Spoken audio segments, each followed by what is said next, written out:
Goeiedag. Ik sta hier bij een koe die zichzelf flink verwond heeft.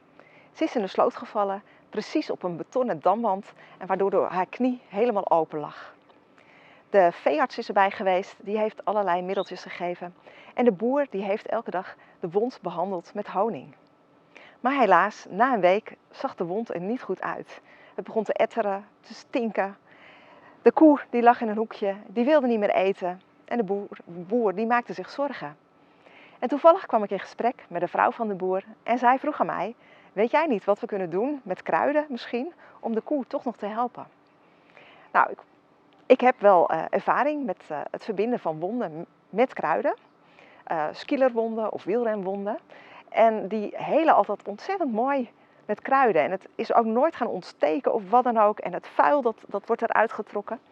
Dus ik zeg, nou, ik wil wel langskomen. Ik vind dat wel interessant om te zien de ontwikkeling bij de koe.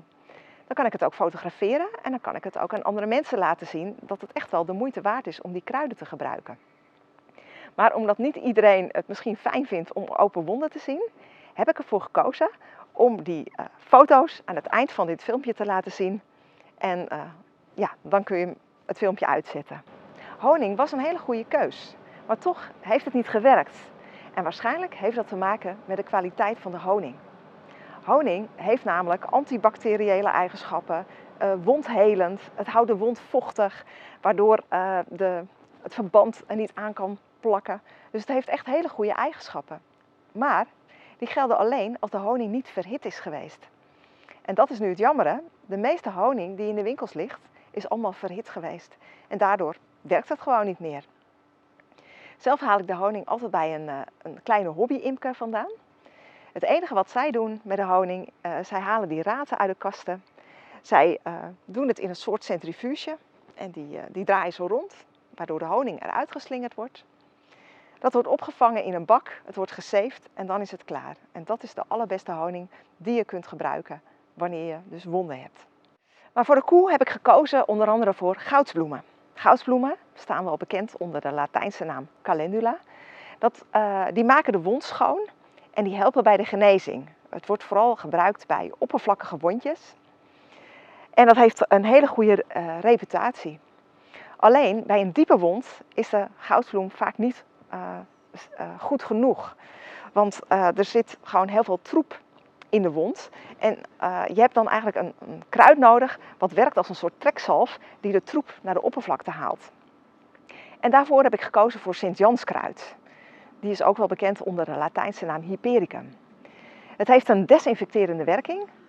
Sint-Janskruid die doorbloedt het hele gebied en die heeft een soort uittrekkende werking. De combinatie van goudsbloemen en Sint-Janskruid die wordt ook gebruikt als natuurlijk jodium. En die prikt niet. En hij maakt de wond heel goed schoon en dat wordt ook gebruikt als natuurlijke vervanger voor een tetanusinjectie.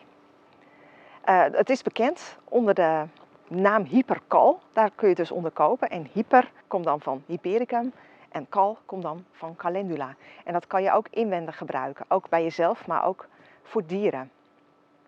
Ik heb er nog 2 kruiden bij gedaan. Omdat de koe er wel zielig uitzag, heb ik gekozen voor willig.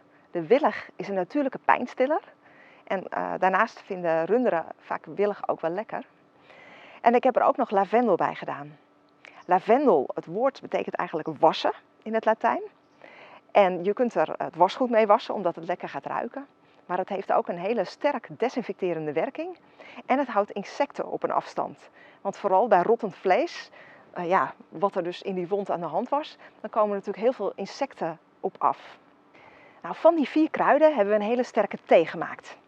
We hebben de kruiden in een pan met water gedaan, langzaam aan de kook gebracht en op het moment dat het kookte hebben we het uitgedraaid, want anders verbranden de inhoudstoffen en dat willen we niet. En die thee die hebben we een half uur laten trekken. Toen hebben we hem gezeefd en de helft van de thee hebben we aan de koe gegeven om in te nemen. Het is belangrijk als je een grote wond hebt om ook iets in te nemen, want dan wordt de wond zowel van de binnenkant als van de buitenkant gestimuleerd om te helen. De koe die wilde het eigenlijk eerst niet drinken, dus toen hebben we het met een papfles naar binnen gebracht. Nou zeg ik heel stoer we, maar deze koe die weegt 1000 kilo, dus dat heeft de boer gedaan. En ook het verbinden. Die andere helft van de thee die hebben we gebruikt om de wond schoon te maken. En daarvoor hadden we een zachte borstel nodig. We hebben gekozen voor een stoffer, alleen die is natuurlijk niet zo schoon. Dus die hebben we een half uur in het heet water met soda neergezet om hem goed te ontsmetten. En daarna hebben we hem goed uitgespoeld, want soda op een open wond, dat doet pijn. En dat wilden we natuurlijk niet deze koe aandoen. We hebben de wond een half uur laten drogen en in de tussentijd hebben we een papje gemaakt van die 4 kruiden. Die hebben we in een blender gedaan met olie. We hebben trouwens wel eerst de scherpe takjes eruit gehaald, want we wilden natuurlijk niet dat er eventueel een takje de wond zou kunnen irriteren. Welke olie je erbij doet, maakt niet zo heel veel uit. Als het maar koud geperste olie is, en dat mag olijfolie, zonnebloemolie zijn of misschien kokosolie, net wat je hebt. Het moet een smeuig papje worden, net als een pesto een beetje. En op het moment dat het niet goed mengt, dan moet er gewoon nog meer olie bij. En je verkijkt je er best wel op hoeveel olie erbij moet. Je kunt het papje ook maken van gedroogde kruiden, maar dan heb je veel minder kruiden nodig.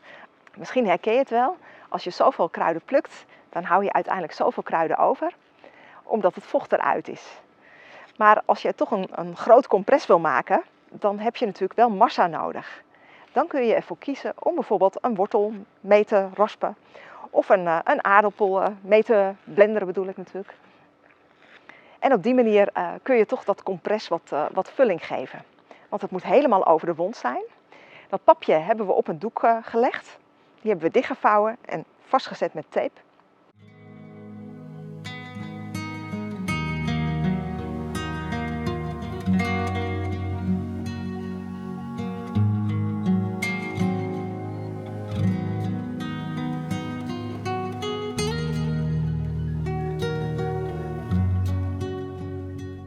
We hebben het daarna met verband ingepakt en daarna met duct tape goed vastgezet, zodat de koe het niet los kan maken.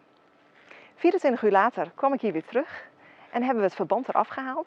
En toen was er ontzettend veel troep uit de wond gekomen. En dat is natuurlijk een heel goed teken, dat het allemaal loskwam. De wond is weer gewassen en weer het compres erop gezet. En dat doen we nu al 5 dagen lang. En de boer valt het op dat er geen groene vliegen bij zitten. Groene vliegen komen altijd af op rottend vlees en vaak op grote wonden. Maar die komen nu niet naar de koe, wel de gewone vliegen, helaas. Je kunt ook gebruik maken van andere kruiden. De brandnetel heeft bijvoorbeeld een uittrekkende werking en die kan je goed gebruiken bij vuile wonden. Kamille en salie hebben een desinfecterende werking, dus die maken de wond goed schoon. En een natuurlijke pijnstiller is bijvoorbeeld moeraspirea in plaats van de willig. Er is ook een ander kruid wat een hele goede pijnstiller is en dat is de smeerwortel, maar die raad ik je in dit geval af. Smeerwortel die kan namelijk de wond heel snel helen en ik heb al van meerdere mensen gehoord dat die dan smeerwortel op een open wond gebruikten. De wond ging heel snel dicht, maar het vuil was er achteraf nog niet uit en dan ging de wond ontsteken van binnen.